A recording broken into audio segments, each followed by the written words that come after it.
Did those 6 years fly by?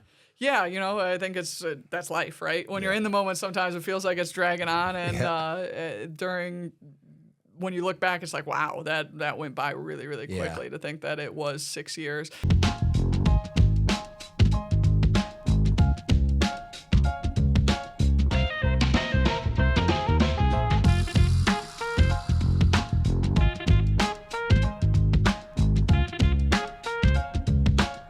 Welcome back to the table. Olivia Lett, the newly announced head women's basketball coach at University of Illinois Springfield. Yeah. Thanks for having me. Got some new spirit wear on. That's right. Yeah. I believe this says cross country on the back. It does. I saw that when you're because walking I in. don't have any. I don't have very many clothes right now. So first thing on the list, get some more spirit. Yeah, we were hoping you'd bring UIS. us some T-shirts. I mean, Yeah, come on. don't have a large supply of those I yet. still wear my women's basketball long sleeve T-shirt. You got me. There we go. Yep. We got a golf outing coming up, so hopefully we'll have more T-shirts here before T-shirts too for long. next time. Yes. I love it. I love it. So was this a difficult decision to leave Millikin to come over to UIS? I imagine it was. Absolutely. Anytime that you build something, it's not easy to leave. And obviously, Millikin had been very, very successful in the past with the national championship. But to leave some of the kids that you recruited, I think everyone for a lot of my career has been like, oh, where's next? Where's next? And that drives me crazy. I'm like, I want to be where my feet are. Yeah. And so it's hard to recruit a kid if you're constantly thinking about the next step because you want to be there for all four of their years.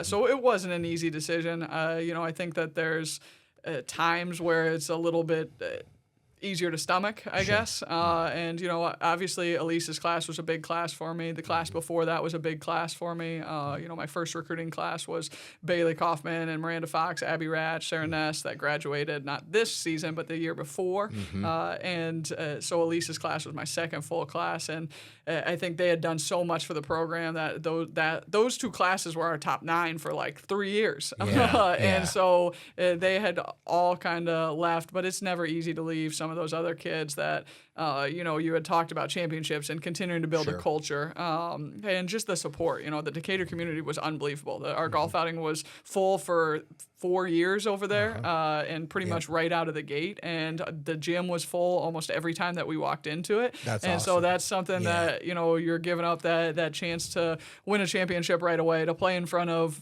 huge crowds. It's definitely going to be different for a little bit. And does that kind of lead into recruiting athletes that are, within a close range to, the Decatur area? Yeah. Or Springfield now? Yeah. So when we were there during that 6 years, we had gotten a Player of the Year from Champaign, a Player of the Year from Springfield, a Player first team area player from Bloomington, and 2 players of the year from Decatur. And so to get that in that short amount of time, that's something that helped us grow that crowd, because it's easy to fill the seats when you've got family and friends that want to be there, that want to follow those kids' careers. And so that's something that we're going to try to do here as well. We've tried to hit the ground running. We were able to get 4 kids coming in this fall in kind of short notice. Hopefully we get them fully enrolled here in the next week or so.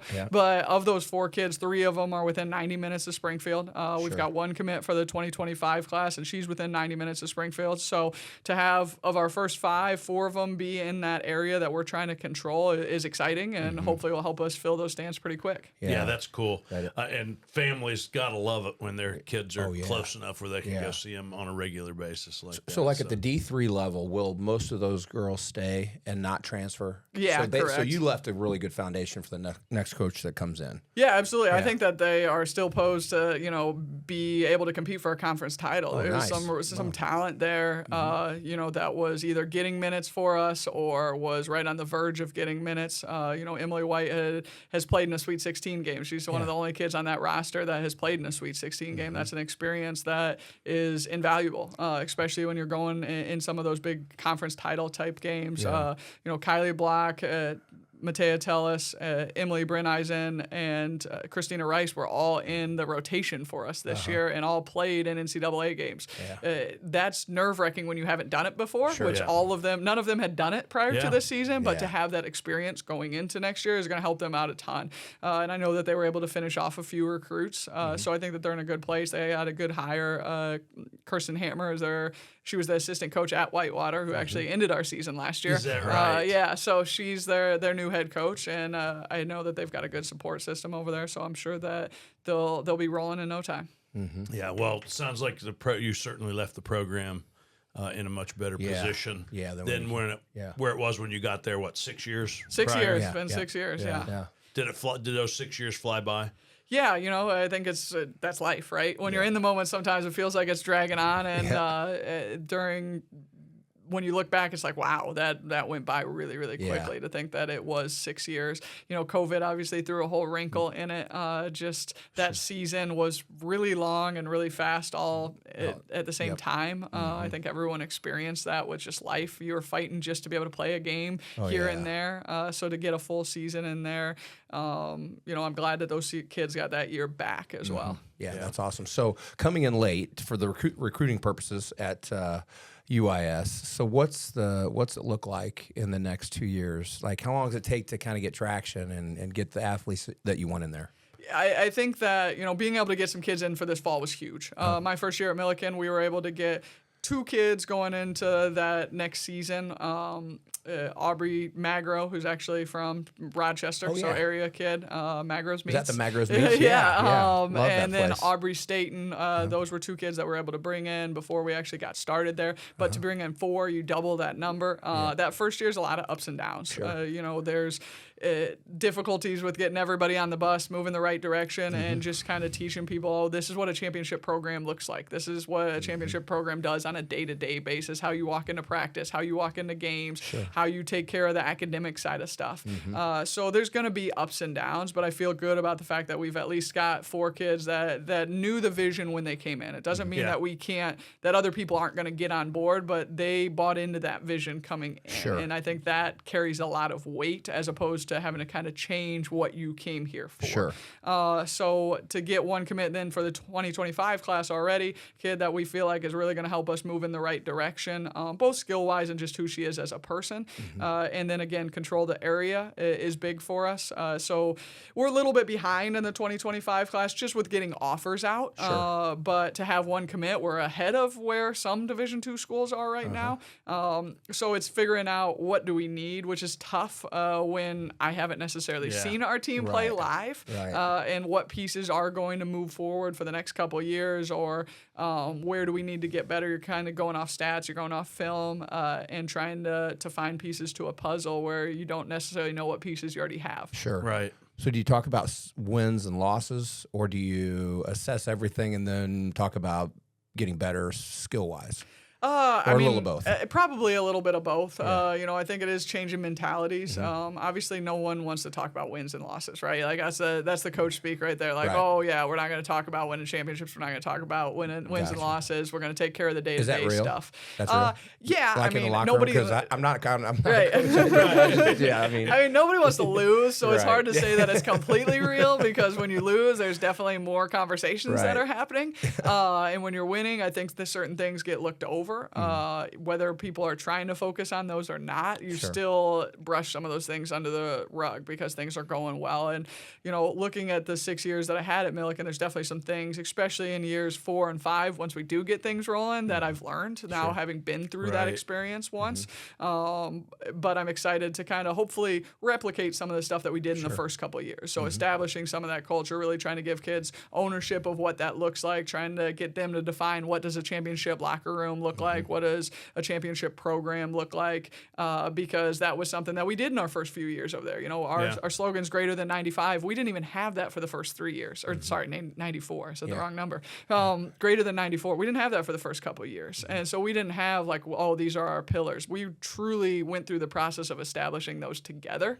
And so that's something that I've got to figure out, how do we do that when I know what direction we're trying to get, but still giving those kids ownership of it. Are you recruiting the same type of athlete?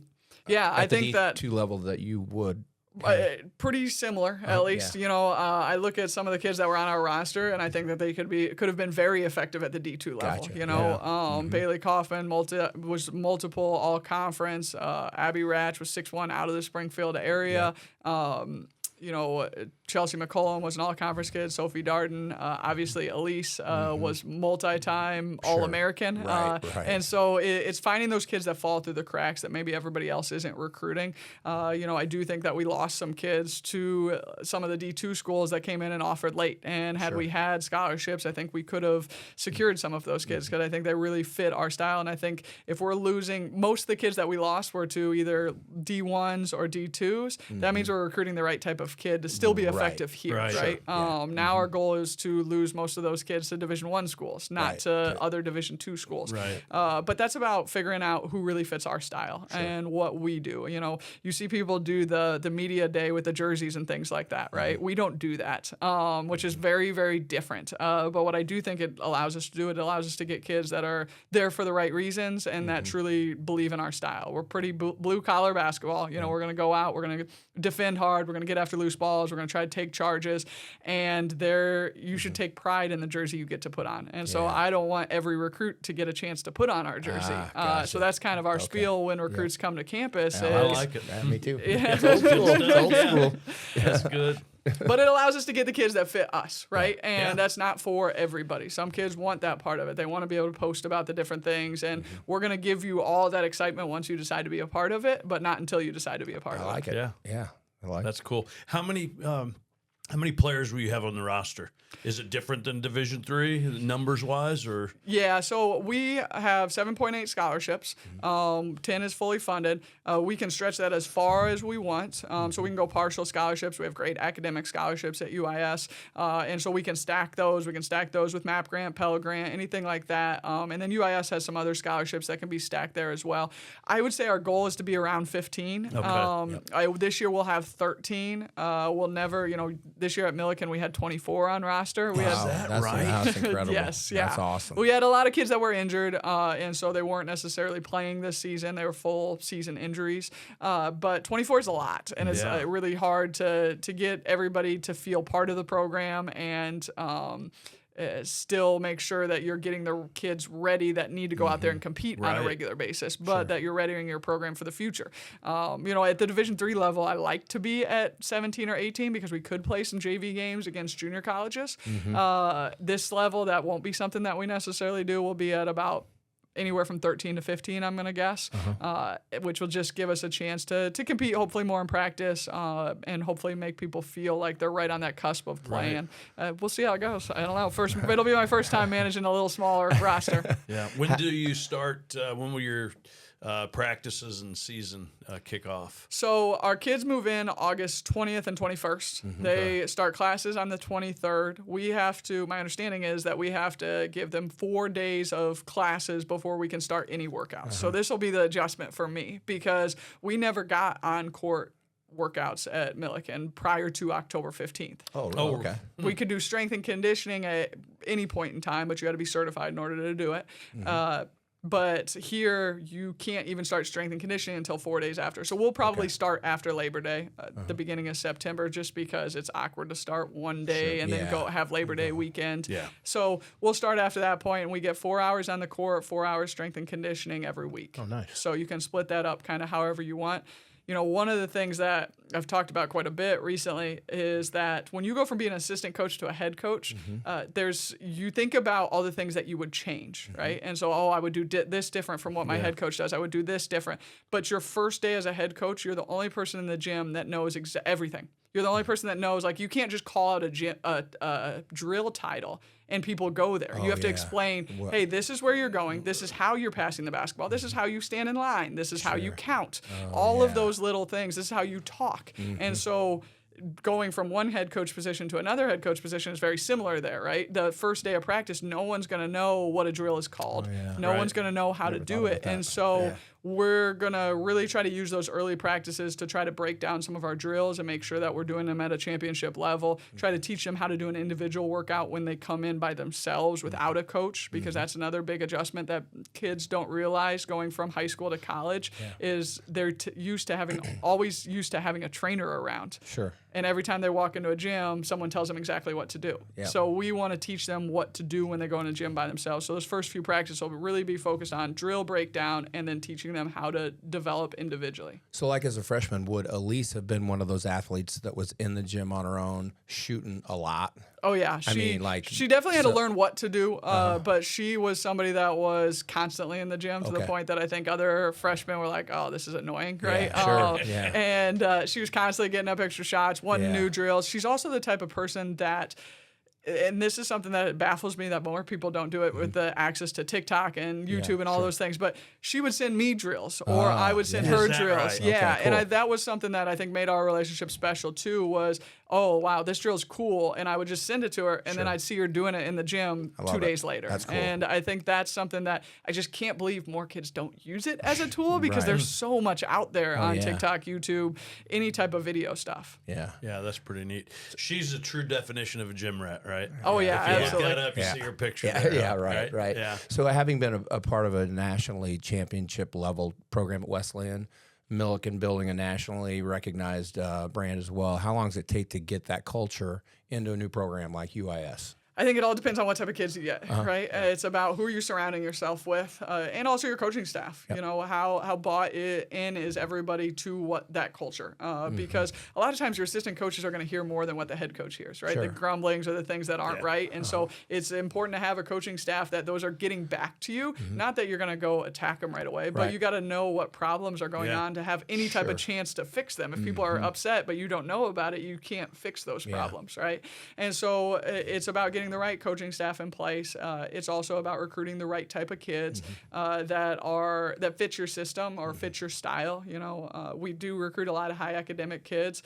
I think that gives us a chance to help kids that maybe aren't as high academic be successful, right? Sure. If you're recruiting 10 kids that aren't high academic and they're surrounded by all those other 9, they're probably not going to be able to figure out, oh, this is what it looks like to be successful academically. But if you put that 1 or 2 kids that struggle a little bit more around 8 kids that know all those habits, it's going to raise them and it's going to help them say, oh, okay, those people are studying right now. Those people are going to the library. They're using this time for that. They're not going and just playing video games. And so we do try to recruit a decent amount of high academic kids. I think that helps with learning on the court.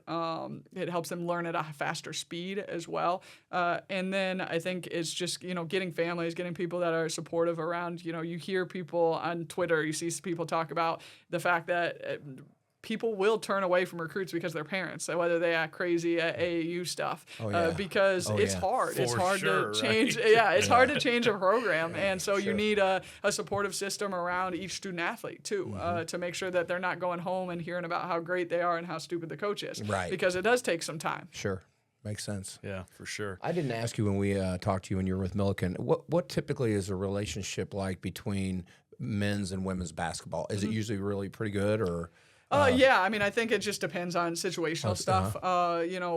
We travel at Millikin. By the end, we weren't traveling with them nearly as much because we were fortunate enough that we had our own buses there, which was a huge perk to have 2 buses so that we didn't have to travel together because it does make for late nights and things like that. At UIS, we will travel with them a little bit more just because we've got some weekend trips. And so I think it's important to have a good relationship there. I think Matt's done some great things on the men's side, and he was part of my hiring process as well. His assistant coach was actually the lead on my committee that hired me. Nice. And so it was important for me to make sure that was 2 people that I could, interact with and not be annoyed being on a bus for 6 hours with or being in a hotel with. So I think that part is important at this level because you don't want to feel like you're doing it by yourself. And that, your program is completely separate from the other programs, especially if you're going on the same bus all the time. And I think, they recruit a lot of local kids, and I think that there's certain things that they do just culture-wise that are important. If you're expecting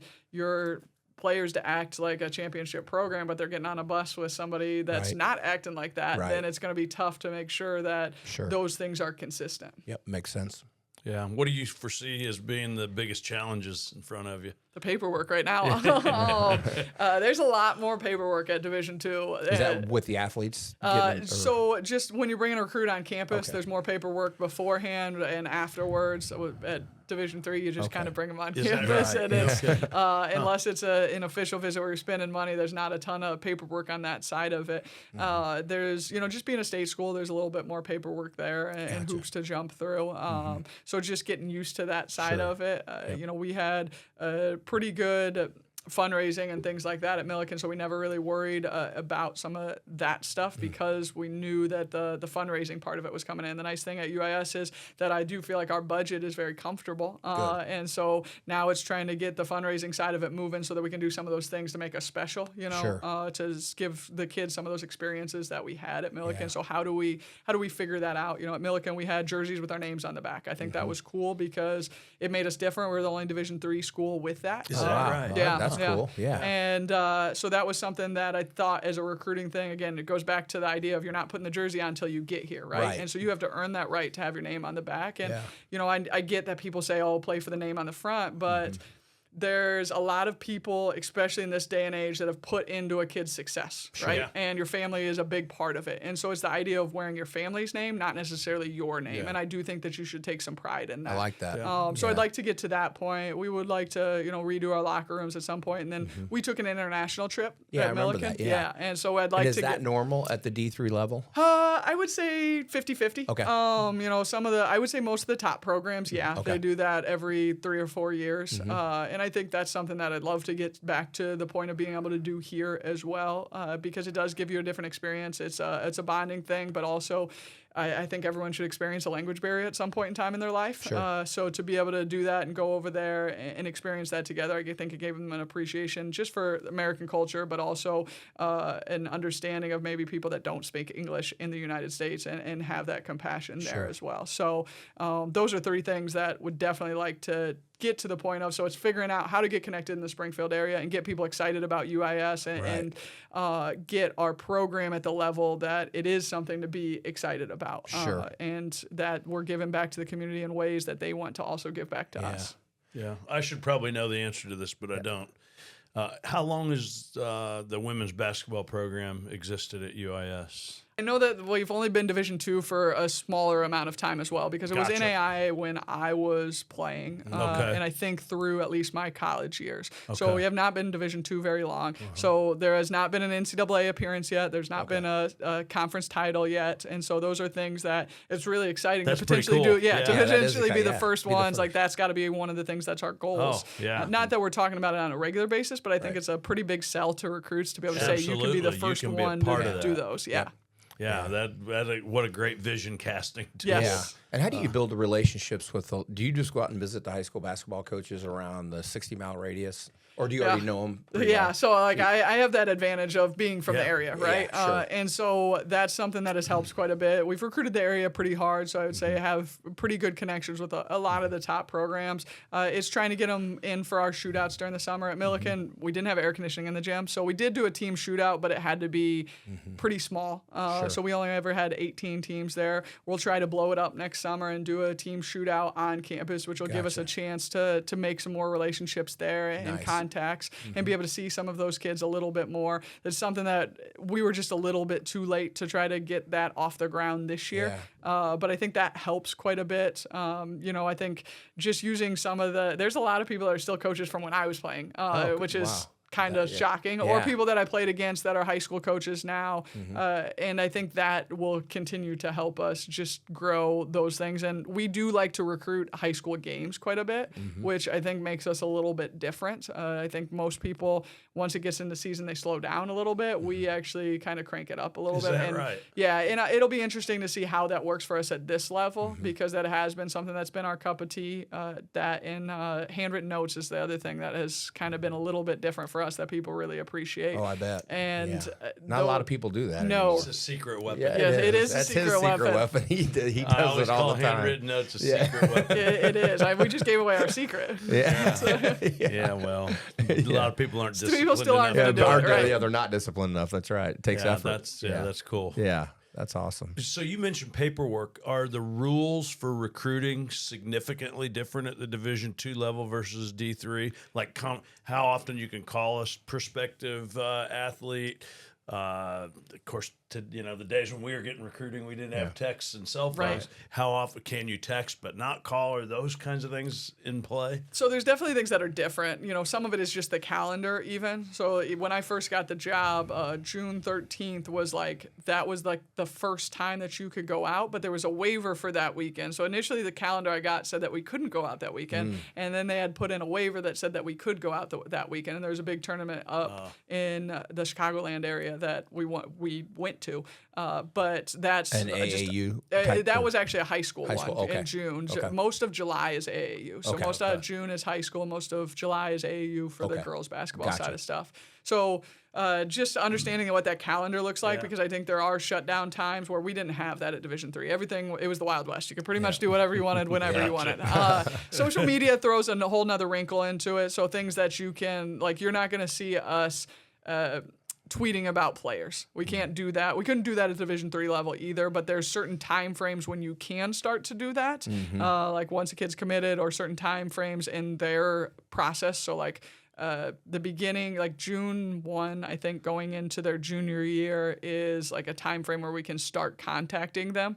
Okay. So there's different things like that obviously I don't know all the intricacies to yet, and that I have to go check when we get to those points of okay, what does this calendar look like? So there's definitely a more specific calendar than there was at Do you have a Division III. compliance officer Yes, that helps we do. you with this? Yes, Well, that's yeah. guys would say that'd be tough to figure all That's that to be out. on this, just so they have a staff person who really that's their Yeah, role is we compliance. actually are currently hiring for that position, but we do have a compliance officer, and I think that helps quite a bit. And just little things like the scholarship that we give them, somebody has to do all of the paperwork for that side of it. Somebody has to make sure everybody is actually eligible in the amount of hours that they need to, and what's their GPA, and then making sure that we've done all of our training modules and the things that we've got to do test-wise to make sure that we can go out and recruit. So those things all fall into there. I do feel like we've got a pretty good support staff at UIS. We've got multiple assistant ADs. We've got people that are in charge of just fundraising, just our sports information, our game day type stuff, and then we've got two that are more in charge of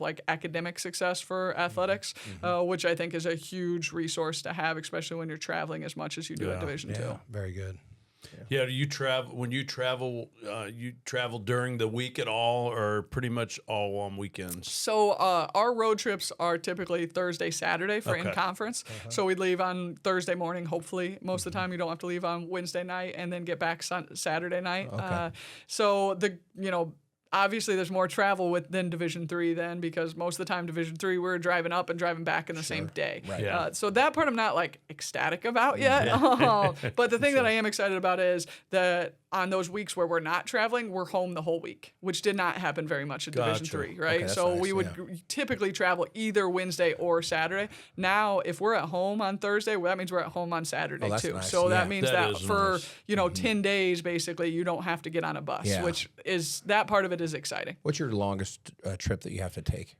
So I've got a non-conference game to Lake Superior State University, which is almost in Canada. Yes. Way north. Yeah. So I had to They're schedule. a really good hockey team. I think won a few national championships up that there. really? Yeah. Oh yeah. I had to schedule pretty much all of our non-conference games. Okay. So I was, in June still searching for games, and Lake Superior State was also still searching for That's games. on the Michigan side, right? Yes. Yeah. That's way up there. So we're going to go all the way up there, and we're going to play Ferris State on the way back. So okay. at least we can get 2 games out of one road trip. Ferris State in Grand Rapids area? Or? That sounds about right. It's north. It's kind of north of Grand Rapids, about maybe 45 minutes. Okay. Yeah, 35 minutes north. Yeah.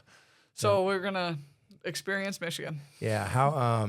Who are the powerhouse teams in D2? Top 5. That's or man, three, you're gonna put or- me on the spot a little bit. In our conference, Lewis and Drury have been very, very good. McKendree was good last year, and now Ashland has been very, very good. Okay. So the is it the GLIAC? Most of the schools in that conference are solid. Grand Valley State? Grand Valley State. They're Grand always Valley State good. is Grand always Rapids, very, very aren't good. they? Yes. And they're Yeah. part of your conference? They are not in our conference. Okay. They're not in our Yeah. conference. So them and Ashland are very, very good. And then like we're going to Union. I know that they've been very good because they're actually giving us some guarantee money to go down there. So And where are they located? I think Memphis, Tennessee area. Okay. Nice. Yeah. Yep. So not a terrible drive. No. So that'll be good. But yeah, we've got some got some road doozies on trips, our yeah. schedule. The weird thing is most of the D2 schools that aren't in our conference are pretty far away. I feel like, at Division III, our non-conference, we could still find some local schools. And I do think we'll be in a better place next season because Roosevelt's in Chicago, they're a non-conference. Parkside, it would be a non-conference, and Purdue Northwest, they're all in a different conference. So we could schedule them non-conference wise and make that kind of a day trip. So I'm hoping that next year we can kind of get a little bit more closer with our road trips and then take maybe one bigger one. But D2's all over the place. There's schools out in Alaska. There's schools in Hawaii. There's schools in California and Texas is kind of where a few different conferences are located. So I think it is kind of hard to avoid at least taking one big road trip just because so many schools close to us are in our conference already. Yeah. Has it been a pretty good transition? I know it's new, but it's as been a whirlwind. It's something that just learning and trying to figure out what fits our style, what type of kids do we have a chance at getting at, trying to figure out, just the direction that we want the program to go. And also, everybody else is trying to get their things ready for their seasons too. And so everybody's been very, very helpful at UIS. Yeah, good. But there's still part of life and jobs in general that is like, you just got to show up and you got to figure it out. Right. And I think that's something at Millikin that I talked about with our student athletes is like they had that skill. They're not going to just sit there and wait for somebody to tell them what to do. And I think that's a big thing in coaching and any job is like if you can show up and just kind of figure out what needs to get done, you're going to be that much more employable. Yeah, that's right. Yep. Like your job description. I like it. When I hired him, I'm just like, hey man, just kind of take care of things. You know what I mean? Look around all the corners and find, fix everything that needs to be fixed. There wasn't much that needed fixing. That's exciting stuff. Yeah, it's really cool. The transition started 1st of June? June 3rd. June 3rd was my Okay. official start date, and got things rolling. We had a press conference that day, so it was exciting. And then I think by June 4th, we might have had a kid on campus for a visit. So we were moving rolling pretty pretty quickly. Yes. Yes. I know the golf outing that you're having, fundraiser, probably will have already happened by the time this airs, I'm guessing. But how is that all coming about? I think it's going well. We've got I think around 23 or 24 teams, well, which good. is For the not first time and just getting it. Yeah, exactly. That's great. Especially when we weren't able to announce it till I think middle of June. So Did they have one last year?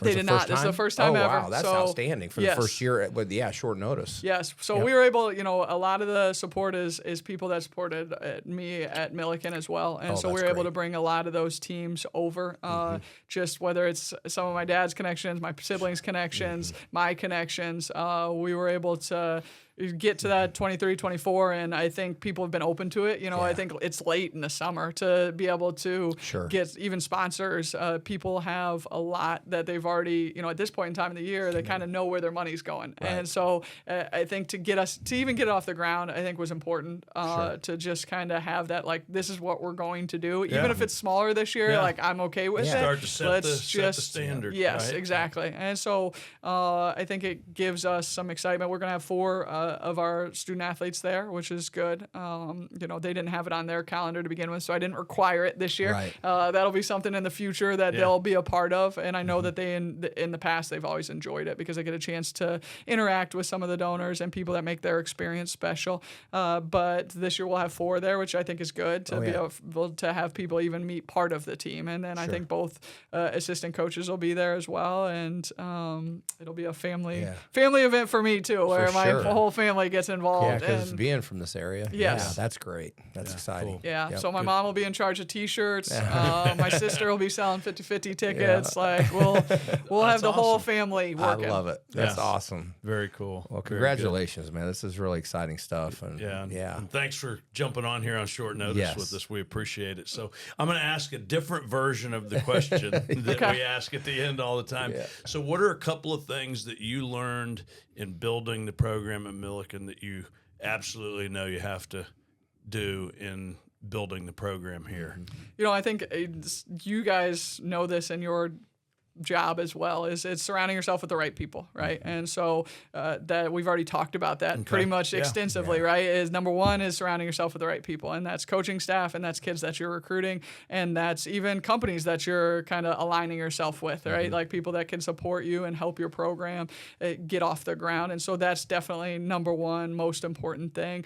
You know, I think one of the things that I definitely learned, and not that it's going to be getting the program off the ground, but it will play into that a little bit, is the other side of it that we touched on is trying to figure out how to give them ownership of it. I think in years 4, 5, 6 over there, a lot of it was, this is what we do, this is our pillars, and this is what you're going to do, and this is how you're going to act and how you're going to operate. Not so much asking the question of, what does this mean to you, right? Like one of our pillars is undeniable. And so it's the idea of like not just, everyone talks about being relentless, but undeniable is finding a way to win also, right? So it's getting back up after you get knocked down, but finding a way to win. Okay, how does each year, how do we define that? Each year, what does that look like? To give them that ownership instead of like, this is just what we do. And I think that's something that I learned looking back on those 6 years, that, okay, we're going to have to figure that out. As much as I've got to establish this is our culture and this is the direction that we're moving, what do each one of these things mean to you? How do we make sure that you have ownership of this and are excited about the direction that it's going? Because I think that's where we had some disconnect at the end, was kind of some of the people understanding, this is what this looks like. Sure. This is what you're supposed to be doing. And some people being like, I'm just trying to stay afloat right now. Right. Like I have no idea Yeah. what this is. And so that'll be a big part of these first couple years, is figuring out, what does that look like here? And what does that look like for the kids that we're going to recruit to be Prairie Stars and hopefully be champions here too. Yeah, Cool. I love it. Really good stuff. I suspect you'll be wildly successful here as you were at Millikin. I hope so. We're moving in that direction, and I'm guessing past history has some, forecastable future, I what think that's so. going to look like. I think so. I Yeah, imagine so. And Yeah. I think the community will. Yeah, You'll find the embrace that. community rally behind your program, especially as you're creating a winner. So, Yeah. absolutely. stuff. Yeah, Yeah. Good Thanks stuff. for Yeah. joining us again. We appreciate Thank it. you guys. Yeah, Thanks good for luck. having me. I Yeah, for appreciate sure. it. You bet. Thank you.